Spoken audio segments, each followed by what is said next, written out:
Bismillahirrahmanirrahim. Assalamualaikum warahmatullahi wabarakatuh. Alhamdulillah, alhamdulillahi rabbil alamin. Wassalatu wassalamu ala asrafil anbiya'i wal mursalin wa ala alihi wa sahbihi ajmain, amma ba'du. A'udzu billahi minasy syaithanir rajim. Bismillahirrahmanirrahim.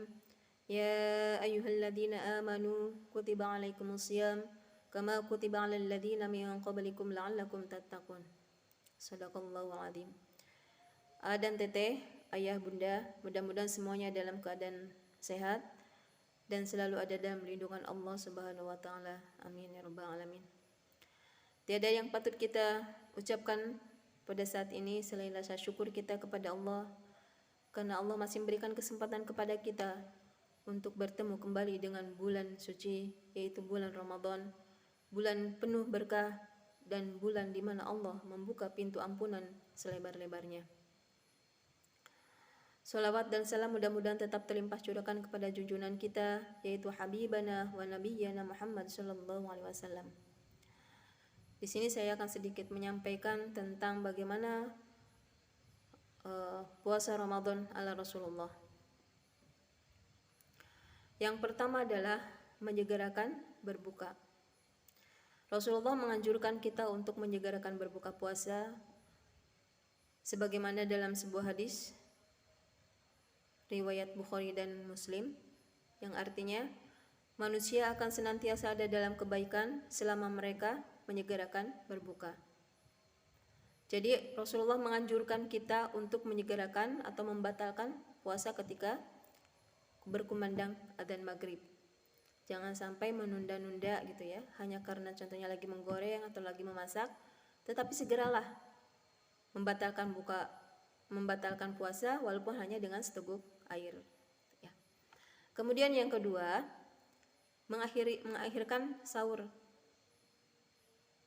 Zaid bin Sabit berkata, kami pernah makan sahur bersama Rasulullah, kemudian kami melakukan sholat subuh. Dan Zaid bertanya gitu ya kepada Rasulullah, berapa lamakah waktu antara keduanya? Maksudnya adalah antara sahur dan sholat subuh. Kemudian jawab Rasulullah, selama bacaan 50 ayat. Jika 50 ayat itu sekitar 5 menit, maka berhentilah makan dan minum selang waktu 5 menit, kemudian melaksanakan sholat subuh gitu ya. Kalau kita kan kadang banyak gitu ya yang sahur itu jam 2:30, jam 3 gitu kan. Padahal disunahkannya diakhirkan gitu ya, sedikit lagi ke sholat subuh gitu. Yang ketiga, yaitu dianjurkan untuk berbuka dengan kurma dan madu. Jadi Rasulullah menganjurkan berbuka itu diawali dengan makan kurma dan 2 sendok madu. Mengapa? Karena di dalam kurma tersebut banyak mengandung manfaat untuk tubuh kita. Kemudian di dalam kurma juga terdapat yang cukup tinggi gitu ya, kalori yang cukup tinggi sehingga akan memberikan energi kepada kita dan kita bisa melakukan aktivitas seharian tanpa badan lemah gitu ya atau lemes. Kemudian yang keempat, membaca Al-Quran. Imam Az-Zuhri berkata, apabila datang Ramadan, maka kegiatan utama kita selain berpuasa adalah tilawah atau membaca Al-Quran. Membaca Al-Quran ini bukan hanya sebatas membaca, tapi membaca Al-Quran dengan baik dan benar. Tajwidnya, makhrajul hurufnya gitu kan. Kemudian setelah itu ditadaburi. Kemudian dipahami, setelah paham apa maksud dan tujuan daripada ayat yang kita baca, maka laksanakanlah isinya gitu ya. Kemudian yang kelima adalah berolahraga. Jadi walaupun kita dalam keadaan berpuasa, tidak lantas kita bermalas-malasan gitu kan, karena lemas dan sebagainya, tetapi kita melakukan aktivitas seperti biasa. yaitu salah satunya aktivitas olahraga. Walaupun olahraganya mungkin tidak sama dengan ketika kita tidak lagi saum gitu ya. Gerakannya yang ringan-ringan, kemudian waktunya pun yang biasanya durasinya lama 30 menit, kalau lagi puasa cukup dengan 10 menit. Yang penting kita bergerak, kemudian badan tetap segar gitu ya, seperti itu. Kemudian yang keenam adalah memberi makanan bagi orang yang berpuasa. Alhamdulillah keluarga besar SDIT Mutiara Hati sudah menjadi program gitu ya untuk membagikan takjil, dan berterima kasih kepada para wali murid yang sudah ikut berpartisipasi gitu ya untuk mensukseskan program pembagian takjil ini setiap tahunnya, dan mudah-mudahan itu berlanjut. Di bulan puasa ini Rasulullah menganjurkan kita untuk memberikan makanan kepada orang yang mau berbuka. Sebagaimana dalam sebuah hadis dikatakan, barang siapa yang berikan berbuka kepada orang yang berpuasa, maka dia akan mendapatkan pahala seperti orang yang berpuasa. Gitu ya.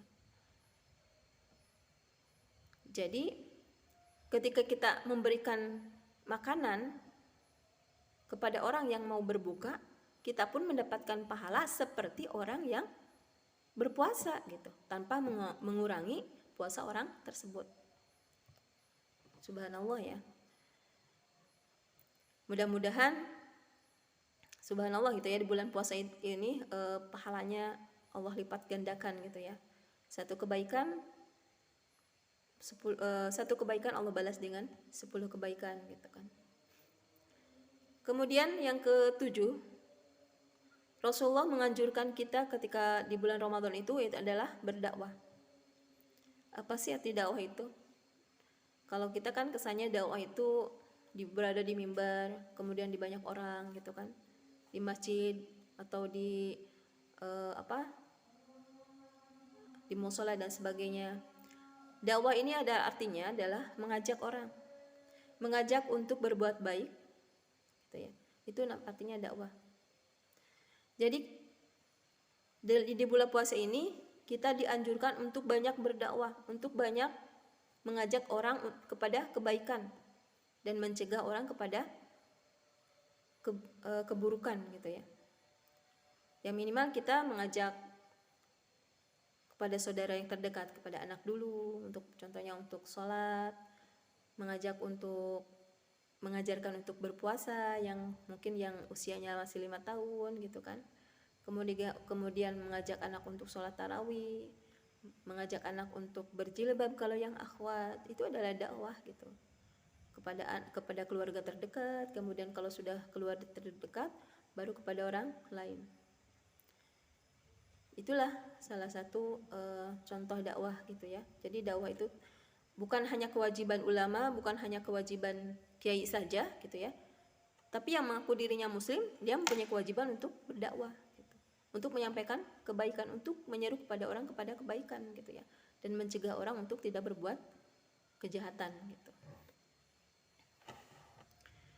Kemudian melakukan sholat tarawih yang ke-8 ya. Salah satu keistimewaan Ramadan itu adalah disunahkannya sholat tarawih, yang mana sholat tarawih ini tidak ada di bulan-bulan yang lain gitu ya. Dan luar biasa gitu ya, sholat tarawih ini mengajarkan kita atau melatih kita gitu ya, untuk ketika sholat di lain Ramadan gitu ya. Tarawih ini kan ada yang 11, ada yang 23 gitu kan, cukup lama kan. Sedangkan kita selama ini sholat itu kan hanya 4 rakaat, ada yang 2 rakaat, ada yang 3 gitu kan. Sedangkan di sholat tarawih ini ada yang 11, kemudian 23, dan itu melatih kita ketika kita sholat fardu gitu. Kemudian itikaf yang ke-9 adalah itikaf. Apa sih artinya itikaf? Yaitu berdiam diri dengan niat karena Allah. Berdiam diri mana? Di masjid ya. Tapi bukan hanya berdiam diri, tapi berdiam diri di masjid, kemudian melakukan berbagai macam aktivitas ibadah.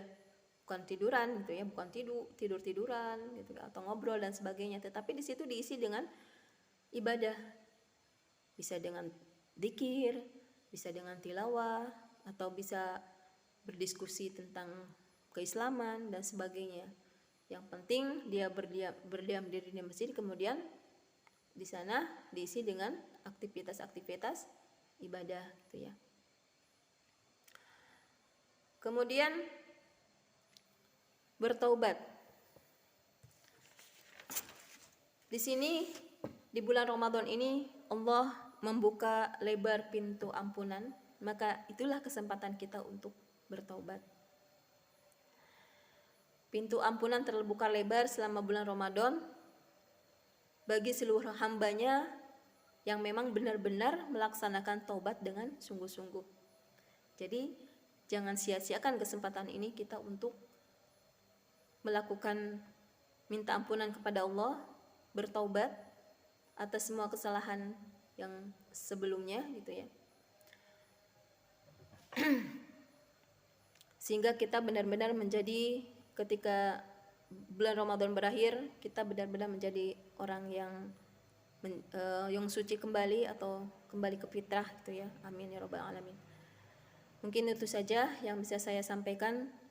Mudah-mudahan kita bisa melaksanakan sunnah-sunnah yang tadi sudah saya sampaikan ya, sehingga puasa kita benar-benar sesuai dengan apa yang Rasulullah ajarkan gitu ya. Saya tutup aja dengan wabillahi taufiq wal hidayah. Wassalamualaikum warahmatullahi wabarakatuh.